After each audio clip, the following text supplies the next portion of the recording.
é que se sente nesta altura em Cabinda? Eu sempre me senti pressionado. Por quê? Por quem? Pelo regime. Por quê? Por quê? Por ser uma consciência cívica na sociedade que não vai de encontro com as teses oficiais. Portanto, sou uma personalidade, aliás, sabe muito bem, se fui vítima de uma detenção que durou quase 11 meses, quer dizer que o sistema ainda não descarta possibilidades de continuar a perseguição, porque a perseguição continua. Cabinda tem descontinuidade territorial com o resto do país. Para chegar ao norte de Angola é preciso passar pelo oceano ou utilizar a RDC para chegar àquela província. Em Cabinda há uma atuação extremamente radical dos órgãos de defesa e segurança, onde acabam por restringir direitos constitucionais que não colaboram e não ajudam a uma solução de uma problemática que é de nós todos conhecida. E acabam por atirar, particularmente, franjas de juventude para novos movimentos, novas posições que anteriormente não existiam, de reivindicação da independência por reação a este tipo de ações. Fundamentalmente esta questão que nós estamos aqui a querer. O diálogo não é bom. Se o diálogo fosse bom, nós não estávamos hoje a ter as cadeias a começarem a ser preenchidas com jovens. Ora, nunca foi comum. Aqui foi citado no texto que Cabinda tinha uma associação cívica que fazia a ponte entre a sociedade e as instituições. Ora, quando se proíbe instrumentos de diálogo, não se está a agir pelo bom caminho. E há mesmo um processo que continua sem resposta, creio, no Tribunal Supremo. E de 2016 a 2019, 2006 a 2019 passaram 13 anos. Me parece excessivos anos. Portanto, inexistência de pontos de diálogo. Todos sabem que mesmo quando o conflito é militar, há sempre diálogos permanentes entre as partes em conflito. Nós estamos aqui a fazer uma intervenção de alerta e de constatação prática. Não há, efetivamente, pontos de diálogo e mesmo aquelas circunstâncias que foram entendidas como vias de solução pelo governo angolano já nem sequer estão representadas no Executivo.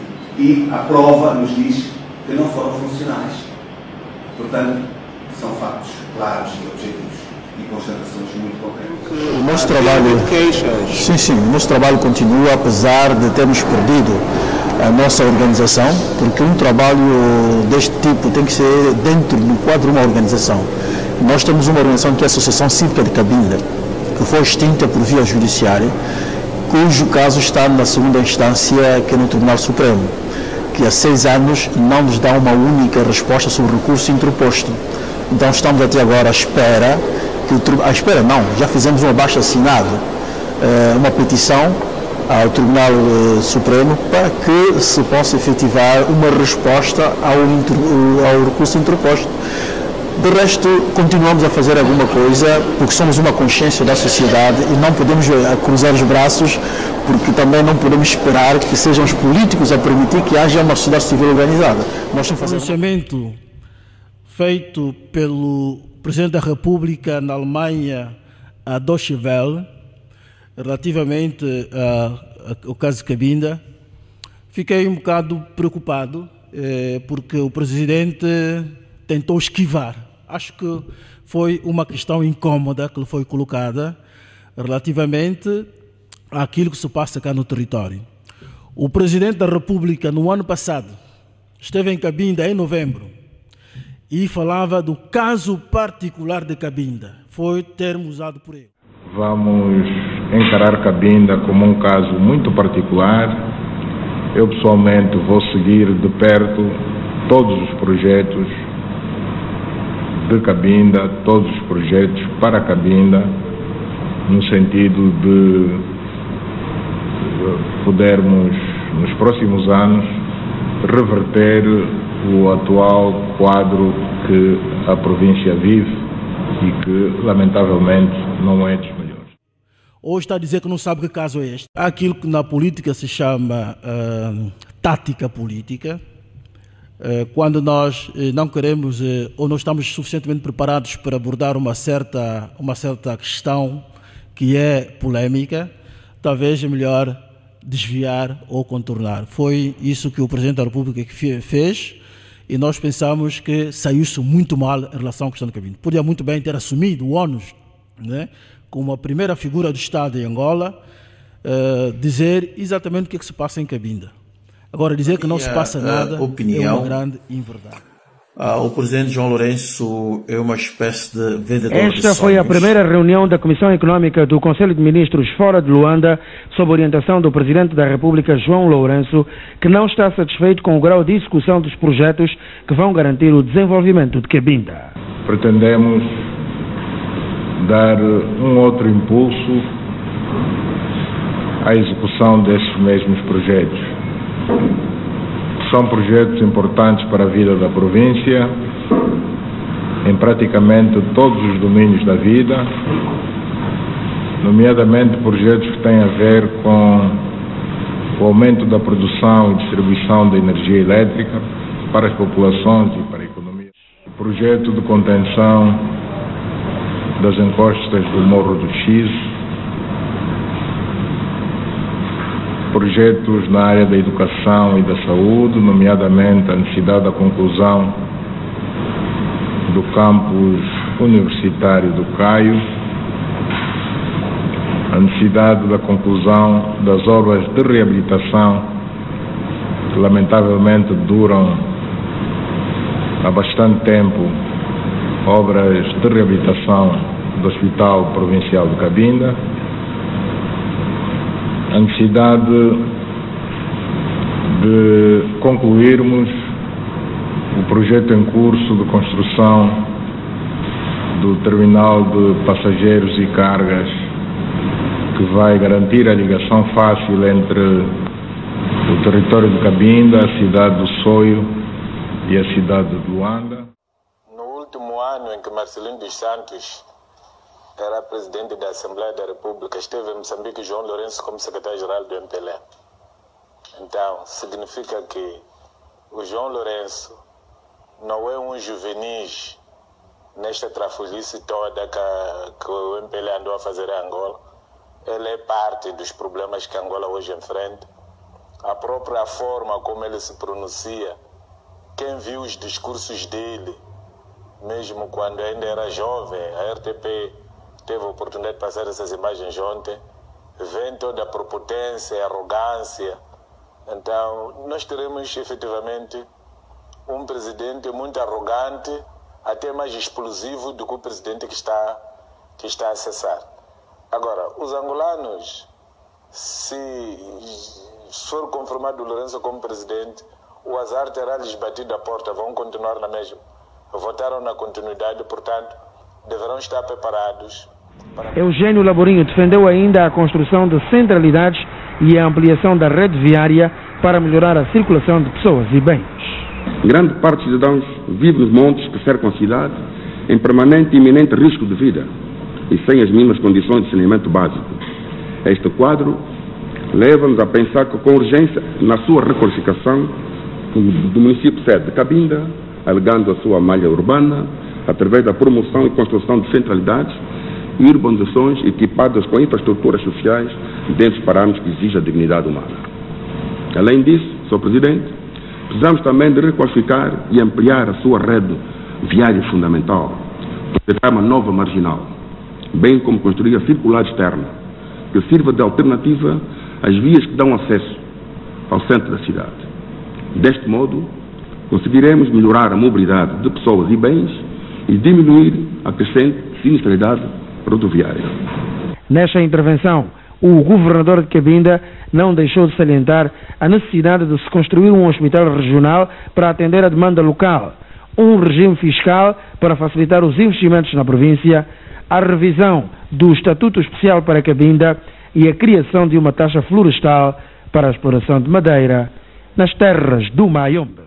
Bom, quem já recebeu muitas promessas que não foram cumpridas, certamente não terá muito entusiasmo em aceitar novas promessas. Este é o estado da nossa população. Portanto, desde nos anos passados, nós em Cabinda recebemos muitos projetos de impacto social. Esses projetos, muitos deles, a maior parte nunca saiu da cartola. Alguns começaram e paralisaram. Portanto, há qualquer coisa que não funciona aí. Excelência, Sr. Presidente da Assembleia Nacional, senhoras e senhores deputados, distintos auxiliares do titular do Poder Executivo, caros cidadãos, Mbote Benbonse.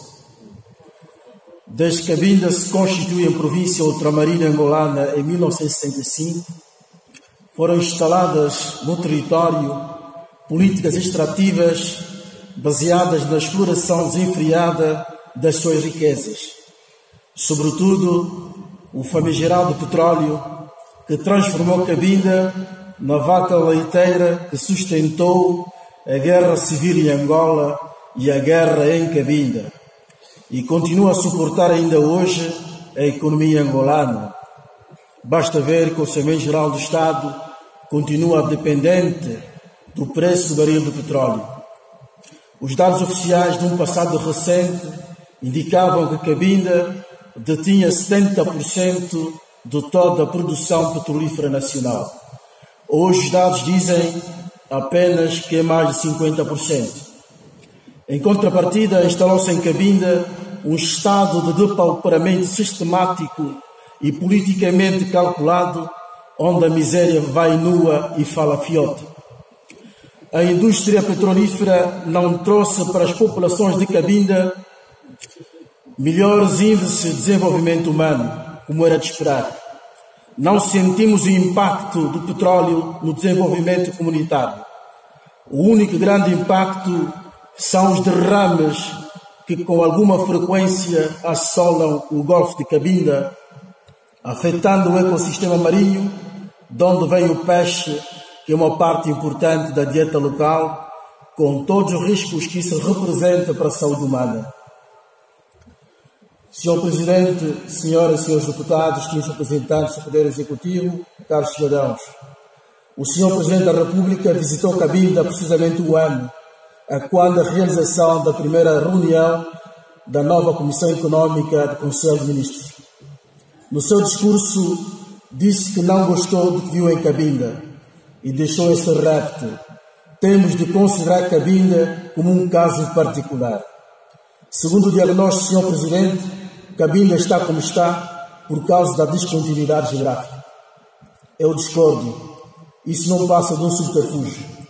Há muitos países no mundo com territórios contínuos, continentais ou insulares, e nem por isso estão tão atrasados como está Cabinda em termos de desenvolvimento. O grande problema de Cabinda tem a ver com o contexto político inclinado ainda prevalecente.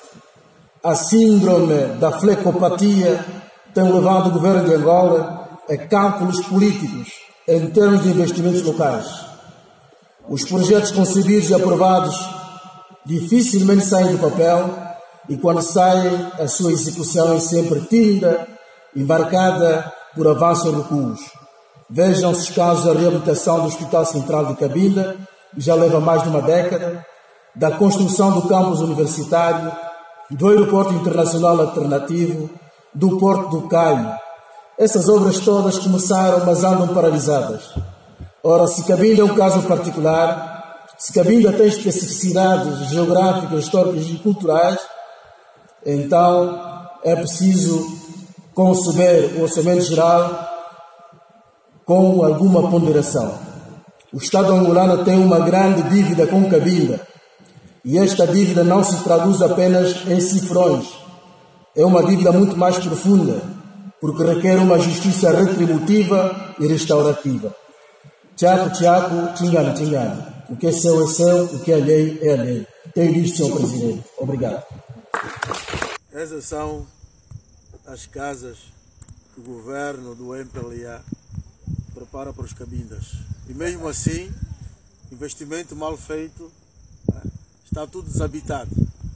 Isto é um grande escândalo para uma terra que produz tanta riqueza. Provavelmente foram rios de dinheiros que passaram por aqui. Não, sofrer assim. Nós estamos a sofrer, chefe. Estamos a sofrer. Não curte tudo. Agora não tem lugar de servir. Vai pôr o bagulho. Quer dizer, já existem muitos bandidos. Nosso povo de Cabinda nunca teve bandidos, nem ladrão, nada. Mas de hoje, bandidagem, quer dizer, não tem onde trabalhar. É uma pena, gente vai falar porque está fazendo política. Não. Há um descontentamento crescente, sobretudo a parte dos jovens, relativamente à situação em geral do país. E aqui não podemos falar apenas de situações sociais, como o caso do desemprego, como o caso dos projetos que não vão para frente, mas a própria situação política de Cabinda ainda prevalecente. Esses jovens, muitos deles nasceram depois de 75 e pouco a pouco vão ganhar consciência de que o conflito não foi bem resolvido até agora. E até mesmo fazem afrontas contra a geração que está a passar e que não fez nada para resolver isso. Então eles agora entenderam arregaçar as mangas e ir à arena para dizer que eles também vão fazer política e, segundo a sua estratégia, pensam que se pode resolver definitivamente o problema com o seu ativismo atual. Bom, o que é que eu devo dizer mais? Creio que se nós avaliarmos profundamente esta situação que está a acontecer ali, temos necessariamente de olhar para aquilo que já foi dito aqui nesta apresentação feita pelo Sr. Presidente do Grupo Parlamentar, e que alguma coisa falhou relativamente à gestão política do conflito Cabinda. Nesse caso, estamos a falar de um paradigma, de uma estratégia utilizada pelo governo de Angola para se resolver esse conflito que não foi resolvido. Portanto, isso significa que há um passivo ainda em Cabinda relativamente a todo o território nacional. Relativamente à situação atual de Cabinda, sendo cidadão de Cabinda, queria também aqui trazer a reflexão alguns aspectos que têm a ver com o mandato do Presidente João Lourenço. Eu creio que, se compararmos o João Lourenço com o seu anterior, o seu antecessor, o que eu vejo é que João Lourenço tem estado a ludibriar e a tentar esquivar-se politicamente deste incômodo, deste passivo chamado Cabinda. José Eduardo Santos, pelo menos em algumas entrevistas e algumas intervenções, fez alusão à situação de Cabinda. Temos aí discursos gravados e arquivados, onde reconhecia tanto essa pertinência desse problema, né? E, de alguma maneira, tentou gizar estratégias à sua maneira para se dar cobro a essa situação, né? Que, efetivamente, só não resultaram por terem sido estratégias erradas, né? O atual presidente, pelos vistos, prefere o silêncio em relação ao problema. Mesmo mesmo entrevistado uma outra vez nas suas viagens ao exterior relativamente à situação de Cabinda, tudo que nós vimos é que há uma espécie de quem foge o rabo à seringa. Portanto, Cabinda é o incómodo para João Lourenço e, pelos vistos, não quer tocar nesse problema. Ora, aproveito então vocês para dizer que isto é um outro erro também, porque o facto de ignorar a existência do Sol não significa que o Sol deixa de existir. Se alguma pessoa é cega e não consegue ver o Sol, não significa que o Sol deixa de existir. Aliás, costuma-se dizer que a pior cegueira é daquele que não quer ver, não é daquele que não pode ver. Portanto, nesse sentido, João Lourenço está a fazer um jogo muito mau relativamente à situação de Cabinda. E eu vejo duas perspectivas de enquadramento da questão de Cabinda hoje.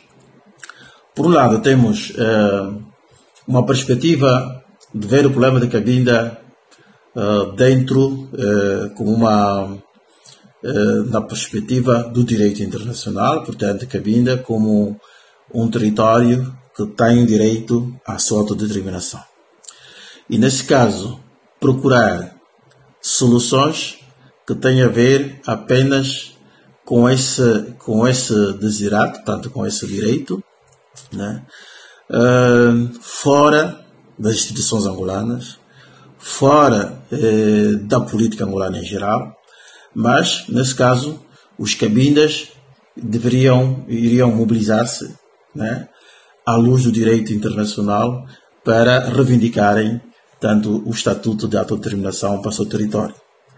Isso significaria, de alguma maneira, que os cabindas deveriam ser mais radicais e, talvez, renegar a nacionalidade angolana, renegar a pátria angolana, renegar tudo aquilo que se identifica com Angola e, nesse caso, dizer que nós não temos nada a lidar com Angola. Portanto, essa é uma perspectiva. Mas vezes uma outra perspectiva, que é aquela de procurar enquadrar Cabinda dentro de uma perspectiva democrática. Numa perspectiva democrática, significa que as transformações políticas em Angola podem trazer também à ribalta soluções mais pacíficas, soluções mais construtivas para o problema de Cabinda. E significa que as próprias instituições angolanas, né, influenciadas também por naturais de Cabinda, por nativos de Cabinda, podem trazer também alguma chama, não é, que pode resultar numa solução interna. E eu creio que para o presidente João Lourenço nenhuma nem outra coisa lhe interessa.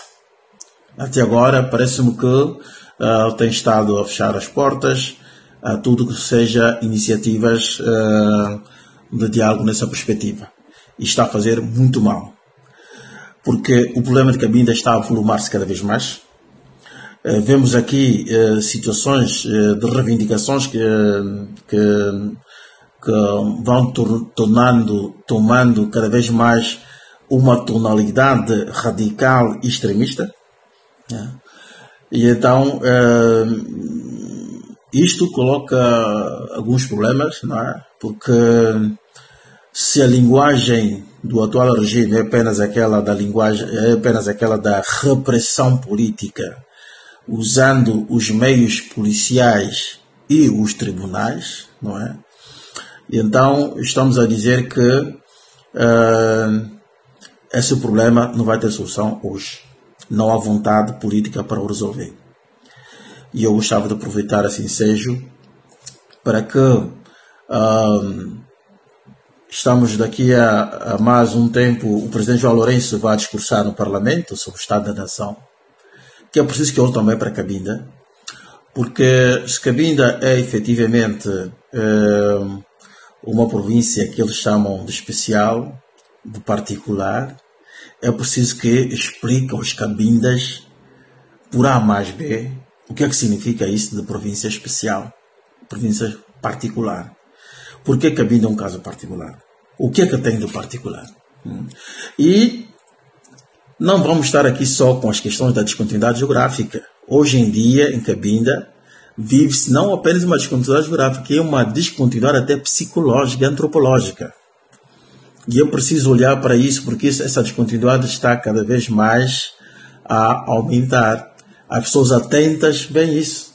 Né? Há um distanciamento contínuo dessa perspectiva. Portanto, alguma coisa deve ser feita. E o presidente João Lourenço não pode esquivar-se deste problema. É preciso enfrentá-lo. É preciso procurar soluções. E nós estamos aqui para que juntos possamos encontrar soluções relativamente ao problema. Não vale a pena adiar isto, porque isto, cada vez mais se adiam as soluções para o problema, mais complicado vai se tornar isso. E creio que é o momento de se olhar as coisas de maneira mais fria e deixarmos de parte aquelas estratégias de aniquilação, as estratégias de agressão e enverdarmos pelas estratégias do diálogo. Isso poderá trazer uma solução para Cabinda. Obrigado. Caros amigos, cabindenses e cabindesas, homens e mulheres amantes da paz e da liberdade, queria partilhar convosco, muito brevemente, o que me vai na alma neste momento, pois hoje, dia 1 de fevereiro, assinalamos em Cabinda mais uma efeméride do Tratado de Simulambuco, neste caso os 134 anos do Tratado de Simulambuco, que é o tratado que constitui Cabinda em protetorado português, isto é, os nobres cabindeses assinaram com a coroa portuguesa em 1885 este acordo para se submeterem sob a soberania portuguesa, no momento em que havia disputa dos territórios africanos por parte das potências coloniais europeias. Ora, se por um lado não temos motivos para celebrar esta efeméride com garbo, com orgulho, digamos, e com toda aquela alegria que se podia esperar, a verdade é que, por outro lado, sentimos o dever de dizer que cada vez que celebramos esta efeméride, estamos a continuar a construção da história. Os nossos antepassados fizeram a sua parte, naquela altura, naquelas circunstâncias. Hoje, a nova geração é chamada a dar também a sua parte relativamente à nossa própria história. E essa história tem a ver com o nosso próprio destino. E não só. Nós pensamos que, como outros eventos e acontecimentos que se deram ao longo da nossa história, o Tratado de Simulambuco, de alguma maneira, é um marco importante da identidade cabindesa. Por isso, e até podemos dizer que essa marca não é só da identidade cabindesa, mas também temos estado a dizer, já há bastante tempo, que cada vez que celebramos esta efeméride, devíamos fazer dela uma jornada de consciência cabindesa, portanto, consciência da nação cabindesa. Ora bem, nós pensamos que três aspectos fundamentais podem se abrir diante de nós em relação a esta questão do Simulambuco. Primeiro, nós temos a questão da identidade sociológica e da identidade antropológica forjada ao longo desses anos de história, portanto, da ligação deste povo ao seu próprio território, à sua própria terra, ao seu próprio espaço. Mas também depois temos um terceiro aspecto, que é aquela ligação que vai desembocar na relação identitária já na perspectiva política. E temos estado durante muito tempo a sustentar as teses das reivindicações da identidade cabindesa a partir exatamente desta construção histórica que está inspirada nesse Tratado de Simulambuco. O que queremos dizer com isso? Que os nossos antepassados fizeram aquele tratado de uma maneira soberana, de uma maneira livre, se não tivessem sido soberanos, esse tratado não teria sido acolhido e legitimado pela Conferência de Berlim. Porque foi exatamente este tratado que fez com que Cabinda, aliás, que Portugal, ficasse com Cabinda. Que legitimasse o território, porque nessa altura, Portugal, que apresentava a tese do direito de descoberta, durante as negociações e discussões em Berlim, viu-se abraços quando à mesa colocaram novas regras de jogo, que era o direito de ocupação. E se você não está a ocupar efetivamente esse território, então o território é seu. Portanto, in extremis, Portugal teve de apresentar este tratado para poder ficar com Cabinda. Ora bem, hoje estamos em 2019 e os Cabindas, como sempre, fazem deste dia uma data importante, tendo em conta as suas reivindicações. Infelizmente, hoje nós estamos a ver uma situação muito complicada, difícil, tendo em conta que o regime, o poder em Angola, ainda não conseguiu, até agora, uma outra maneira de lidar com esse problema de Cabinda. A única linguagem até agora que nós conhecemos é a linguagem da força, a linguagem da repressão. E então, mais irmãos nossos, neste momento que estou aqui a tecer essas considerações, estão a enfrentar as masmorras do regime.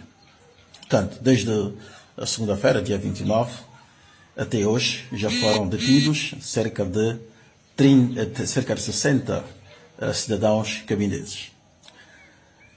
Isto quer-me dizer que este problema não é um problema dos tribunais.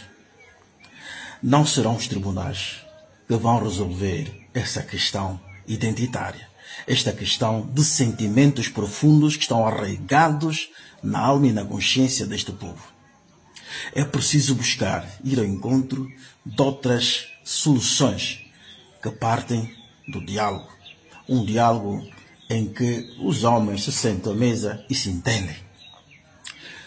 É preciso partir para abordagens mais pacíficas, porque essas abordagens de repressão normalmente trazem consigo um resultado, digamos assim, um resultado contrário daquilo que se espera. Porque essas pessoas, quanto mais repressão sofrerem, mais radicalizadas elas vão se tornando. E isto não é solução. Vai se adiando o problema e vai se radicalizando também o problema.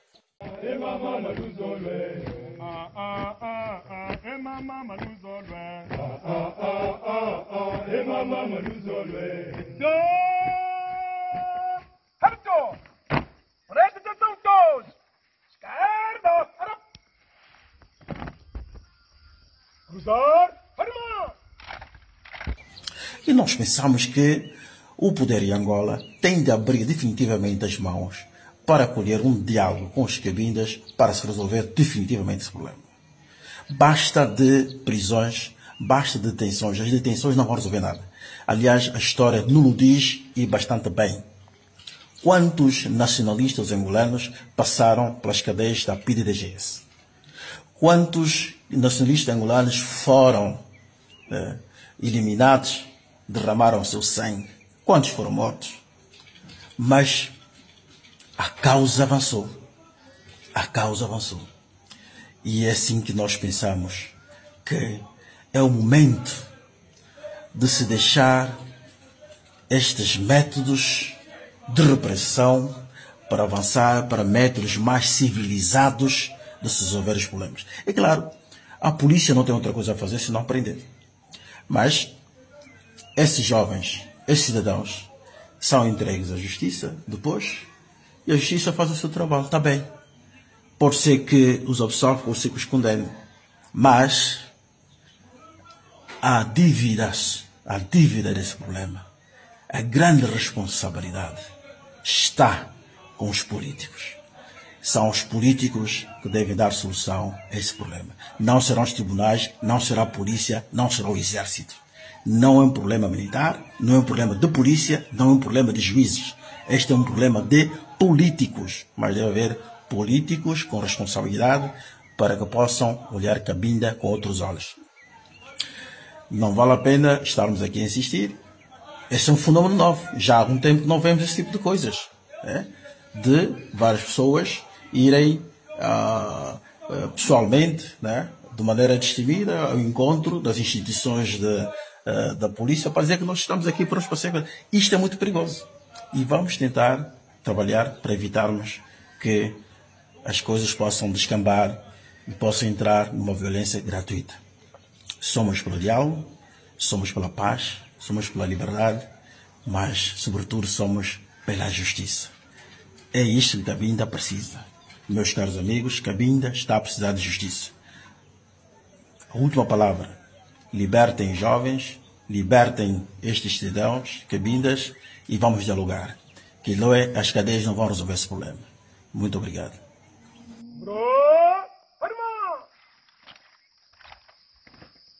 Suspender, arma! Descanso, arap! Apontar. Há denúncias do Executivo, do Governo angolano, segundo a qual há denúncias segundo as quais setores da sociedade civil em Cabinda e também na sociedade, de uma forma aberta, têm financiado a FLEC e a reivindicação militar. Isto desmente completamente. Eles devem provar isto. Então está a dizer que a reivindicação não é verdadeira? Não, eu desconheço completamente este assunto, portanto não posso provar nada relativamente a isso. Quem o acusa é que deve provar. E nesta altura, qual é a situação militar de Cabinda? Tem alguma... O que eu sei é que a situação militar, em princípio, continuam as operações militares das Forças Armadas angolanas no território. Isso significa que há cuidados ainda do ponto de vista militar.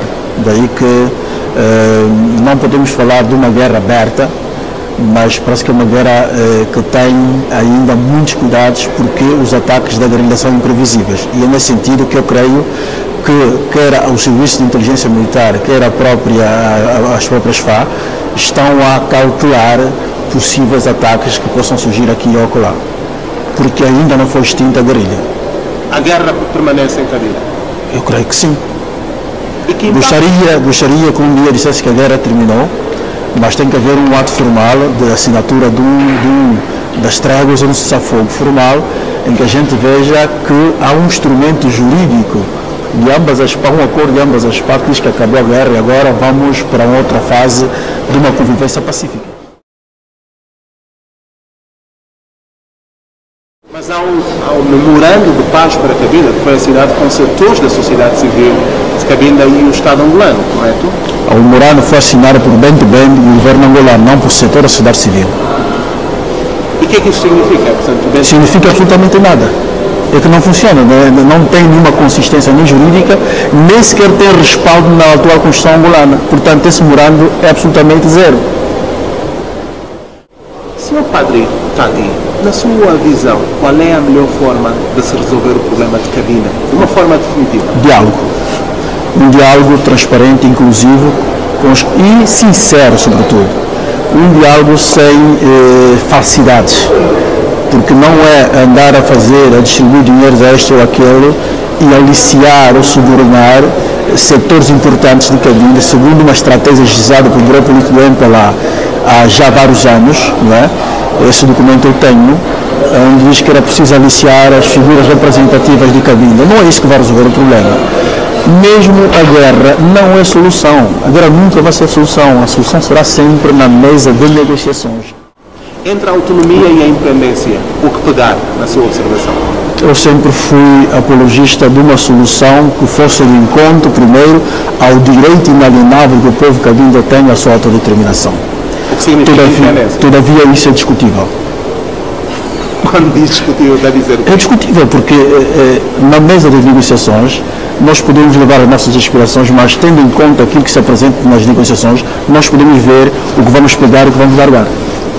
Está confiante? tenho muita confiança nesse sentido, porque pode não ser hoje, a questão de Cabinda é de continuar mesmo passando séculos. Portanto, não estou a ver se o dia de hoje em que eu estou vivo e sou um cidadão chamado Raul Tati que está a falar hoje, mas estou a olhar também para o futuro, mesmo daqui a não sei quantos anos, esta questão deverá ser resolvida tal como nós estamos a dizer hoje.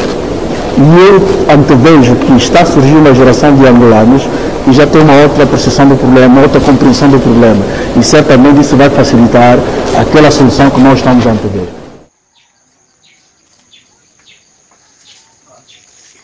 Cabinda, pátria imortal,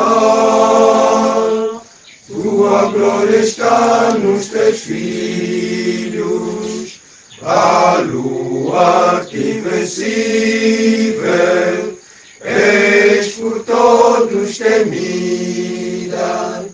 8 de novembro, data heróica do povo, para erguer o estandarte da nova geração, quebrou as algemas. Povo avante na conquista da liberdade, do solo pátrio, dos nossos antepassados. Decididos, unidos, marchamos no combate para a soberania, levando erguida no véu uma estrela que nos conduz até a vitória final. Pela pátria, pelo povo, jamais esqueceremos os heróis desta luta.